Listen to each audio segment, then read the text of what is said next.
وہ مشکلوں کو بھی مشکل میں ڈال دیتا ہے، وہ رب ہے جو ڈوبتا سورج نکال دیتا ہے، وہ رب ہے جو ڈوبتا سورج نکال دیتا ہے۔ میری ماں نے مجھے بتایا ہے بچپن سے کرو نبی کا ذکر، یہ تو مصیبت کو ڈال دیتے مصیبت کو ڈال دیتے ہیں۔ کروڑ پتی ابھی گھر کے، امیر پتی ابھی آئے اپنے گھر کے، بڑے ہونے والے اپنے گھر کے، بات جب دین کی آ جائے گا، بات جب شریعت کی آ جائے گا، بات جب نماز کی آ جائے گا، بات جب نبی کے ذکر کی محفل کی آ جائے گا، تو صرف ہم سب ایک میں آ جائے، ایک صف میں بیٹھ جائے۔ اس لیے رب کا اعلان قرآن کے اندر ہے، رب فرماتا ہے ان اکرمکم عند اللہ اتقاکم، تم میں سب سے بہتر وہ ہے تقویٰ اعلیٰ ہے، جو متقی ہے، جو پرہیزگار ہے، جو نمازی ہے، جو دیندار ہے، جو والدین کی خدمت کرنے والا ہے، غریبوں کے کام آنے والے ہیں، جو یتیموں کا سہارا بننے والے ہیں۔ اب تھوڑے سا عہدہ کیا ملا؟ پورے سماج میں حملہ کر دیا۔ ارے فور ویلر کے نیچے بات مت کرنا، تھوڑے سے جاب کیا مل گئے، 10-20 ہزار کیا کمانے لگا، بائک کی فرمائش کرنے لگا۔ تباہی ایسے نہیں آتی ہے، تباہی یوں آئی کہ ہم نے دوسرے کے طریقے کو اپنی زندگی میں اتار دیا۔ اگر نبی کی سنت کو دیکھا ہوتا، نبی کے دین پہ غور و فکر کرنی ہوتی، نبی کی شریعت پہ عمل کر لیا ہوتا، تو یہ دین دیکھنے کو نہیں ملتے کہ چھوٹا بچہ بیٹا ہے کھڑا، باپ کھڑے ہیں، بیٹا بیٹھا ہوا ہے۔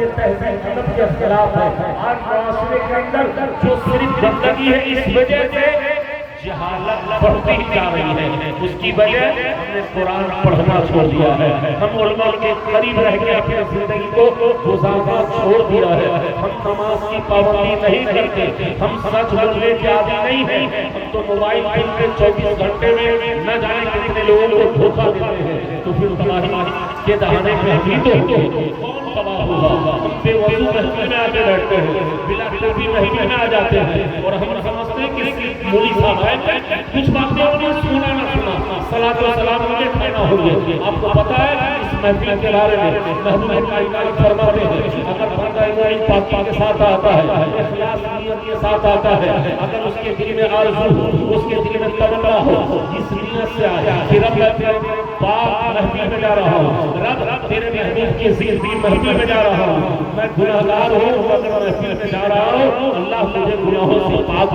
زندگی عطا فرما، میں بیمار ہوں اے رب مجھے شفا عطا فرما۔ اس لیے میرے پیارو یاد رکھو یہ محفل میلاد رسول صلی اللہ علیہ وسلم ہے، کوئی عام محفل نہیں ہے۔ آؤ ادب سے آؤ، ادب سے بیٹھو، ادب کرو، ادب کی جا ہے، آؤ ادب سے ادب کرو، ادب سے بیٹھو، ادب کی جا ہے۔ ایسے محفل نہیں، یہ محفل میلاد مصطفیٰ۔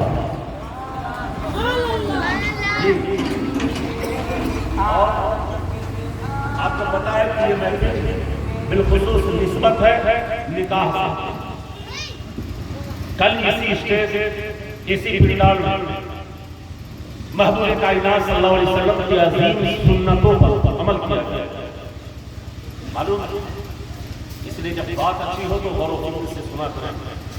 تقریریں بہت ہوتی ہیں، اب تقریر سنتا کون ہے؟ موبائل فون میں لوگ کھڑے ہونے کو پیشاب کر رہا ہے، موبائل فون میں نام بجا رہا ہے، تقریر سن رہا۔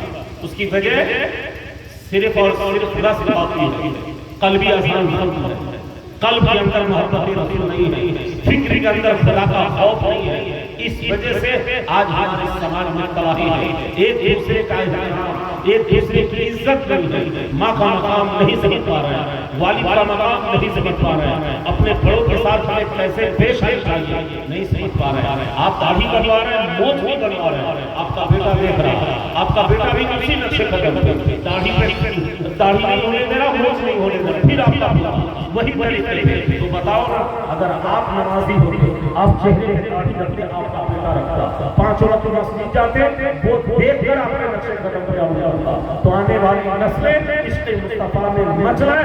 آپ کر کے دکھاؤ، سنت رسول پہ عمل پیرا ہو، تاکہ آنے والی نسلیں خوشبوئے مصطفیٰ سے مہکتی رہے۔ یہ دین ہے، یہ عظمت مصطفیٰ ہے، یہ شریعت ہے۔ اگر آپ عمل نہ کرو گے تو حالات کہاں تک پہنچ چکے ہیں۔ حالات میں بدتر ہے کہ آج کی تاریخ میں آپ اس بات کو یاد رکھیں، مسلمان ناپاک رہتا ہے، مسلمان ناپاک نہیں رہتا، مسلمان تاریخ رہتا ہے، مسلمان کسی بھی عالم میں کسی بھی حال میں تاریخ شراب نہیں پی سکتا، اس نے اسلام میں حرام قرار دیا ہے۔ اس لیے آج جس قوم کے اندر یہ چیزیں موجود ہے وہ قوم کبھی ترقی نہیں کر سکتی ہے۔ آپ کو آگے بڑھنا ہے شکشا میں، آپ کو آگے بڑھنا ہے تعلیم میں آگے بڑھیے، آپ کو آگے بڑھنا ہے آپ اپنا اخلاق والا کیجیے، اخلاص والا کیجیے، محبت والا کیجیے، مربت والا کیجیے، اخلاص والا کیجیے۔ جب سمانتا سمتا سمدرشتا یکتا تھا مامتا کا پاٹ پوتر قرآن میں پڑھایا جاتا ہے تو ہمیں کسی اور کو پڑھنے کی ضرورت نہیں بلکہ ہمیں قرآن پڑھنے کی ضرورت ہے۔ اس لیے قول محمد قول خدا، فرمان نہ بدلا جائے گا، بدلے گا زمانہ قرآن نہ بدلا۔ دل سے درود پاک پڑھیے، درود پاک اللہم صلی علی محمد صلی اللہ علیہ وسلم۔